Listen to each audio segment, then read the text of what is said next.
Welcome to Quilt Lizzie Aiden. We are trying to demonstrate a little bit of what the Luminaire 2 or the XP2 can do for you. We have chosen a design and we are getting ready to use the projector to show what it can do. So the first thing, we're going to take the design to embroidery and we are going to use the cone function right here in order to show what the design will look like. It takes just a little bit to move. And it's going to project a picture, if that will show up. I'm going to try a dark background. So you can see a little bit of where this positioning is for the baby bed that we're about to do.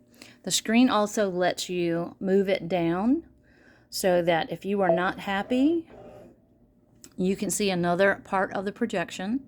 I'm going to go all the way to the bottom so that I can see the word Charlotte, the name Charlotte, my grandbaby.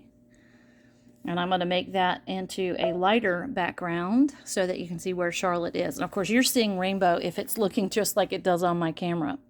So I'm happy with the way this is positioning. The cool thing is that you can rotate and move the entire design up or down based or diagonally based on what your reaction is. I'm pretty happy with this now. And we're going to continue with stitching this out with an applique. So I'm going to click to return just to make sure everything is here where it's supposed to be. And I am going to put my foot down and start stitching. So it's going to give me a positioning, a placement stitch. Oh, and this part I am not so worried about. But I forgot my topper. With something that is terry, you definitely want to have a topper. And I am going to do this right now. This is a water-soluble topper. I am going to use tape, water-soluble tape, in order to position this. And I'm going to pause my video for just a second. Now that I have my topper plastic sheet taped on, I also was able to put my fabric, making sure that on, I've taped it as well, no pins for me. And I'm going to now do the stitching diagram. I'm actually going to trick it just a little bit because I'm going to go back. I'm going to pretend that I have broken my thread and I'm going to go up one level because before I do that stitch, I want to actually put this in place and I want to be able to trim it before I do my buttonhole stitch. So the original may not have wanted this, but I'm going to make sure that I redo it. All right, so I'm just going to start again. You're going to see that same circle diagram come around.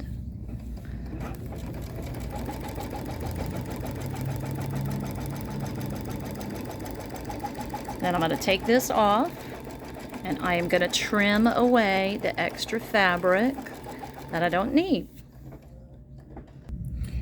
Now that I've trimmed away my extra fabric, I'm going to use the next step to do an applique stitch all around. So we're swapping out the thread and using black for the eyes and mouth for our little son. And one of the beautiful things about this XP2 is the automatic needle threader. Jordan over here is getting everything set up. And once you do the cutting on the side, you also have some extra guides. All you have to do is press this little button and watch what happens. It's perfect every time. Put your foot down and the green means go.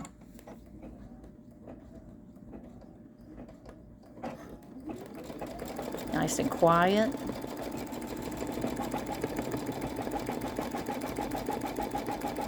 You can find designs just about any place. I think these came from Designs by Juju. We get a lot of them from OESD, some from Kimberbell, some from Anita Good Design.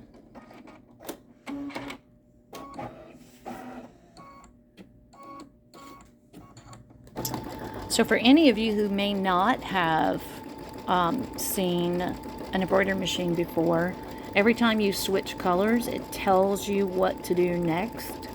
And so the screen also shows what you're currently working on, as well as the little plus sign for locating exactly where you are.